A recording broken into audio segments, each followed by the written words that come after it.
সবাইকে স্বাগত জানাচ্ছি আরেকটি নতুন ভিডিওতে। আমি রূপন দত্ত। আজ আপনাদেরকে দেখাবো পশ্চিমবঙ্গের নবদ্বীপের গুপ্ত বৃন্দাবন। আমরা গত মাসে সেই গুপ্ত বৃন্দাবনে গিয়েছিলাম।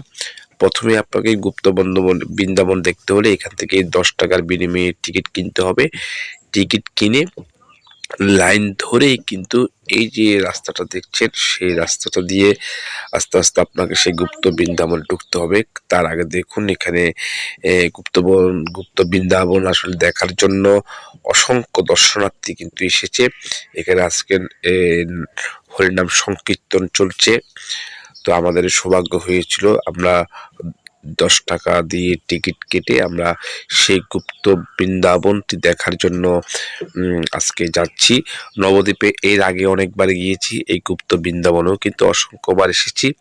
এটা হচ্ছে গুপ্ত বৃন্দাবন নিচে যাওয়ার আগে সেই মন্দিরটা, যেখানে পরম ভগবান শ্রীকৃষ্ণের সেই মূর্তি রয়েছে। এবং আপনাকে গুপ্ত বৃন্দাবনটি দেখতে হলে সেই রাস্তাটা দিয়ে আপনাকে নিচে টিকিট দেখিয়ে আপনাকে নিচে আস্তে আস্তে করে যেতে হবে। তো আমরা আসলে ঢুকে গেলাম সেই গুপ্ত বৃন্দাবনে। দেখুন এখানে বৃন্দাবনকে আসলে এখানে মূর্তির মাধ্যমে একটা কাচের গ্লাসে করে এখানে রাখা হয়েছে। অর্থাৎ বৃন্দাবনে যে লীলা হয়েছিল সেই বৃন্দাবন লীলাগুলো এখানে ফুটিয়ে তোলা হয়েছে। এটা হচ্ছে নিমাই সন্ন্যাস যেখানে যাত্রা করছে, নিমাই সন্ন্যাস যাত্রা করছে, সেই সন্ন্যাস যাত্রার এখানে চিত্রগুলো এখানে তুলে ধরা হয়েছে। আমরা আস্তে আস্তে করে আপনাদেরকে সবকিছু দেখানোর চেষ্টা করবো এই ভিডিওর মাধ্যমে। দেখুন এখানে লেখা আছে বাড়ি খণ্ডের পথে মহাপ্রভু চৈতন্য মহাপ্রভু যেখানে চলে যাচ্ছে সেই পথটা এখানে দেখানো হয়েছে। কত সংকীর্ণ পথ ছিল এখানে আপনারা দেখুন। এখানে সমস্ত মহাপ্রভু সমস্ত লীলা কিন্তু এখানে তুলে ধরা হয়েছে। শ্রীকৃষ্ণের অনেক কিছু ইতিহাস এখানে তুলে ধরা হয়েছে। মহাপ্রভুর পুরীর মন্দিরে জগন্নাথ দর্শন যখন করেছিল তখন এই চিত্রটি এখানে সুন্দর করে ফুটিয়ে তোলা হয়েছিল। মহাপ্রভু যখন এখানে গিয়েছিল তখন এখানকার যে লীলা হয়েছিল সেই লীলাগুলো এখানে ফুটিয়ে তোলা হয়েছে। আসলে না দেখলে আপনারা বুঝতে পারবেন না যে কতটা এখানে গেলে কতটা মন ভালো হয়ে যায়। এটা হচ্ছে সেই নবদ্বীপের গুপ্ত বৃন্দাবন। সেই ভিডিওগুলো আপনাদেরকে দেখানোর চেষ্টা করছি। অসংখ্য দর্শনার্থী কিন্তু এখানে আছে।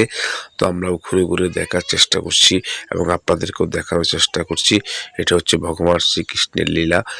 দেখুন ভগবান রাধারানী এবং শ্রীকৃষ্ণের মূর্তি। ভগবান শ্রীকৃষ্ণের যে জন্ম হয়েছিল যখন শ্রীকৃষ্ণকে যখন মথুরায় নিয়ে আসা হচ্ছিল তখন সে চিত্র এখানে ফুটে তোলা হয়েছে। পঞ্চনাগ তাকে মাথায় করেছিল। দেখুন এখানে গুপ্ত বৃন্দাবনের সেই অসংখ্য চিত্র কিন্তু এখানে ফুটিয়ে তোলা হয়েছে। গীতার কিছু অংশ এখানে আসলে দেখানো হয়েছে। এখানে এই গুপ্ত বৃন্দাবনটি দেখলে আপনারা সনাতন ধর্মের অনেক ইতিহাস সচক্ষে দেখতে পারবেন। আপনারা যারা নবদ্বীপে যাবেন তারা অবশ্যই এই গুপ্ত বৃন্দাবনটি দেখে আসবেন। দেখুন লেখা আছে কংসের কারাগার ও মহামায়ার দৈববাণী যেখানে হয়েছিল সেগুলি এখানে ফুটিয়ে তোলা হয়েছে। সুন্দর লাইটিং করে আসলে এখানে করা হয়েছিল।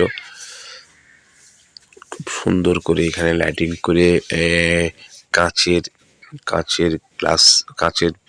বাক্সের ভিতরে আসলে এই ইতিহাসগুলো ধর্মীয় ইতিহাসগুলো আসলে তুলে ধরা হয়েছে। তো আবার বলছি, যারা নবদ্বীপ যাবেন তারা অবশ্যই এই গুপ্ত বৃন্দাবনটি দেখে আসবেন, কারণ এই গুপ্ত বৃন্দাবনটি দেখলে আপনি সনাতন ধর্মের যে ইতিহাস, শ্রীকৃষ্ণের যে লীলা, মহাপ্রভুর যে লীলা, সেগুলো আপনারা এখানে দেখতে পাবেন। কতটা সুন্দর করে দেখা হয় নিমাইয়ের বাল্য লীলা। নিমাই যখন বাল্যকালে যখন লীলা করেছিল সেই লীলাটি এখানে ফুটিয়ে তোলা হয়েছে।